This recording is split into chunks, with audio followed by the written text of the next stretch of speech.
అందరికీ నమస్కారం. Basara triple ID 2025 మరియు 2026 అడ్మిషన్లు అలాగే కట్ ఆఫ్ మార్కుల గురించిన ఈ డీటెయిల్డ్ ఎక్స్ప్లెయినర్కు స్వాగతం. సరే, ఇక ఏమాత్రం ఆలస్యం చేయకుండా నేరుగా విషయంలోకి వెళ్ళిపోదాం. రాబోయే అకాడమిక్ ఇయర్స్కి సంబంధించి how many marks to get a seat in Basara triple IT 2025? అసలు సీటు సాధించాలంటే ఎన్ని మార్కులు రావాలి? ఈ ప్రశ్న ప్రతి విద్యార్థి మధ్యలోనూ మెదులుతూనే ఉంటుంది కదా. ఈరోజు మనకందుబాటులో ఉన్న పక్కా డేటాతో Basara triple IT cut off marks 2026 గురించి పూర్తిగా డీకోడ్ చేద్దాం. ఈ సెషన్ని మనం ఒక ఫనల్ అప్రోచ్లో చూద్దాం.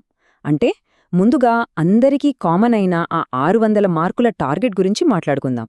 ఆ తర్వాత అడ్మిషన్స్ని మార్చేసే గవర్నమెంట్, ప్రైవేట్ స్కూల్స్ మధ్య ఉన్న తేడాలు, అంచనా వేసిన కేటగిరీల వారీగా cut-offs, special category seat matrix మరియు చివరగా 3 దశల్లో జరిగే కౌన్సిలింగ్ ప్రాసెస్, ఇలా బేసిక్స్ నుంచి డీప్ డీటెయిల్స్ వరకు స్టెప్ బై స్టెప్ విశ్లేషిద్దాం. ముందుగా మన మొదటి టాపిక్ 600 మార్కుల లక్ష్యం. అప్లై చేసే ప్రతి ఒక్కరికీ ఈ బేస్ లైన్ చాలా ఇంపార్టెంట్. ఈ 600 అనే నెంబరుంది చూశారు? అడ్మిషన్ల ప్రాసెస్లో ఇదే అల్టిమేట్ మ్యాక్సిమం స్కోర్.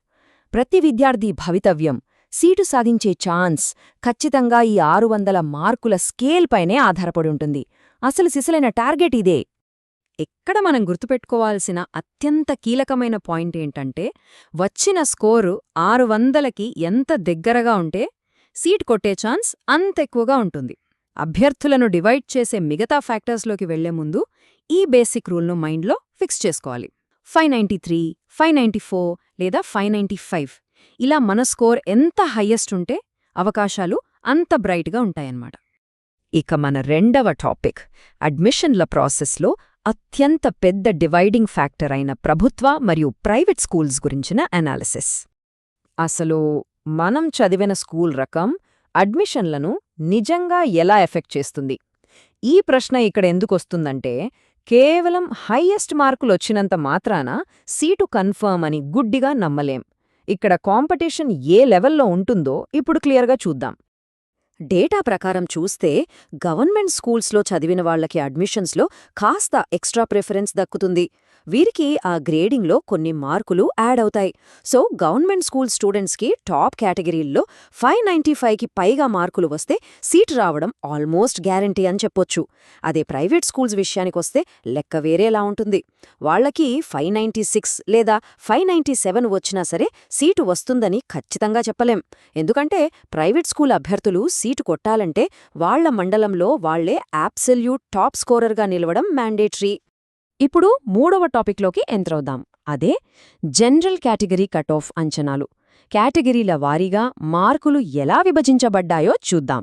ఇప్పుడు ఈ స్లైడ్లో నిజంగా ఆసక్తికరమైన విషయమేమిటంటే, అంతా ఒకే చోట కన్సాలిడేట్ చేసిన ఈ డేటా. ఇక్కడ విషయం తప్పకుండా గుర్తుంచుకోవాలి. ఇవి కేవలం రీసెంట్ ట్రెండ్స్ బేస్ చేసుకుని వేసిన సుమారు అంచనాలు మాత్రమే. డేటా గమనిస్తే ఓసీ కేటగిరీకి 595 పైగా మార్కులు అవసరం. బీసీ వాళ్లకి 590 నుండి 595 మధ్య ఉండాలి. ఎస్సీ కేటగిరీకి 580 నుండి 590, ఎస్టీ కేటగిరీకి 585 నుండి 590, ఇక ఈడబ్ల్యూఎస్కి 590+ మార్కులొస్తే సేఫ్ జోన్లో ఉన్నట్లే లెక్క. అయితే ఇక్కడ ఒక చిన్న ట్విస్ట్ ఉంది. బీసీ కేటగిరీ లోపల మళ్ళీ ఏ, బి, సి, డి, ఈ అని సబ్ కేటగిరీలుంటాయి కదా. వీటిని బట్టి ఆ కటాఫ్ మార్కులలో 1 లేదా 2 మార్కులు అటూ ఇటూ అయ్యే ఛాన్స్ ఉంటుంది. అంటే ఉదాహరణకు బీసీ ఏకి 594 కటాఫ్ ఉంటే బీసీ బికి 593, బీసీ డికి 592 ఇలా చిన్న ఫ్లక్చువేషన్స్ ఖచ్చితంగా ఉంటాయి. రైట్, ఇక 4వ విభాగానికొస్తే అదే స్పెషల్ కేటగిరీ సీట్ మ్యాట్రిక్స్.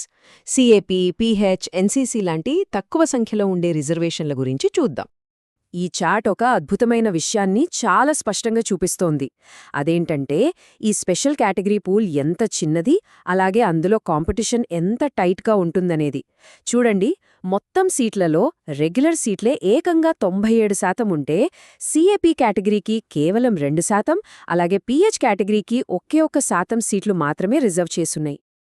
ఈ పర్సెంటేజ్లను అస్సలైన నెంబర్స్లో పెట్టి చూస్తే రియాలిటీ ఇంకా క్లియర్గా అర్థమవుతుంది. క్యాంపస్లో ఉన్న టోటల్ సీట్లు 1500. అందులో 2% సిఏపి అంటే మహా అయితే ఒక 30 సీట్లు. అలాగే 1% పీహెచ్ అంటే జస్టో 15 సీట్లు మాత్రమే. ఈ పూల్ చాలా చిన్నది కాబట్టి ఇక్కడ కాంపిటీషన్ పీక్స్లో ఉంటుంది. అయితే గట్టిగా ట్రై చేసి ఈ కేటగిరీలలో 585 నుండి 590కి పైగా స్కోర్ చేస్తే మాత్రం ఒక సేఫ్ జోన్లో ఉన్నట్లే. ఇక చివరిగా మన 5వ టాపిక్ 3 దశల కౌన్సిలింగ్. అడ్మిషన్ల ప్రాసెస్లో ఒక ఫైనల్ సేఫ్టీ నెట్ లాంటి ఈ ప్రాసెస్ గురించి ఇప్పుడు డిస్కస్ చేద్దాం. నెక్స్ట్ పాయింట్కి వెళ్దాం. అసలు ఈ ప్రాసెస్ ఎలా బిల్డ్ అవుతుందో చూద్దాం. కౌన్సిలింగ్ అనేది కాలక్రమానుసారం కరెక్ట్గా 3 ఫేజుల్లో జరుగుతుంది. ఫేజ్ 1లో అంతా ఇనిషియల్ టాప్ స్కోరర్లే ఉంటారు కాబట్టి కట్ ఆఫ్స్ ఆకాశంలో ఉంటాయి. ఆ తర్వాత కొంతమంది స్టూడెంట్స్ వేరే కాలేజెస్ చూసుకొని ఇక్కడ జాయిన్ అవ్వరు. సో ఫేజ్ 2లో కట్ ఆఫ్స్ కొద్దిగా కిందకి దిగుతాయి. ఇక మిగిలిన ఆ కొన్ని సీట్లను ఫిల్ చేయడానికి ఫేజ్ 3 కౌన్సిలింగ్ పెడతారు. ఇక్కడ కట్ ఆఫ్స్ మరింత డ్రాప్ అవుతాయి. సో ఫస్ట్ లిస్ట్లో పేరు లేకపోయినా సరే వెయిటింగ్ లిస్ట్లో ఉన్నవాళ్లకు ఛాన్స్ వచ్చే అవకాశం ఇంకా బతికే ఉంటుంది. ఇక ముగించే ముందు మనం ఆలోచించాల్సిన ఒక ఆసక్తికరమైన ప్రశ్న. కేవలం ఈ కట్ ఆఫ్స్, నెంబర్లు, మార్కులు మాత్రమే కాదు కదా. బాసరా ట్రిపుల్ ఐటీ లాంటి క్యాంపస్ భవిష్యత్తుకు కరెక్ట్ అని ఎలా డిసైడ్ చేయగలం? అడ్మిషన్ డేటాను కాసేపు పక్కన పెడితే అసలు క్యాంపస్ లైఫ్ ఎలా ఉంటుంది, ఫ్యాకల్టీ స్టాండర్డ్స్ ఏంటి, ప్లేస్మెంట్స్ ఎంత రేంజ్లో ఉంటాయనేది కూడా తెలుసుకోవాలి కదా. వీటి గురించి రాబోయే మన సెషన్స్లో మరింత డీప్గా డైవ్ చేద్దాం. ఇప్పటికైతే ఈ నంబర్స్ మరియు డేటా అంతా ఒక క్లారిటీ ఇచ్చాయని అనుకుంటున్నాను. మళ్ళీ ఇంకో సాలిడ్ ఎక్స్ప్లెయినర్తో కలుద్దాం.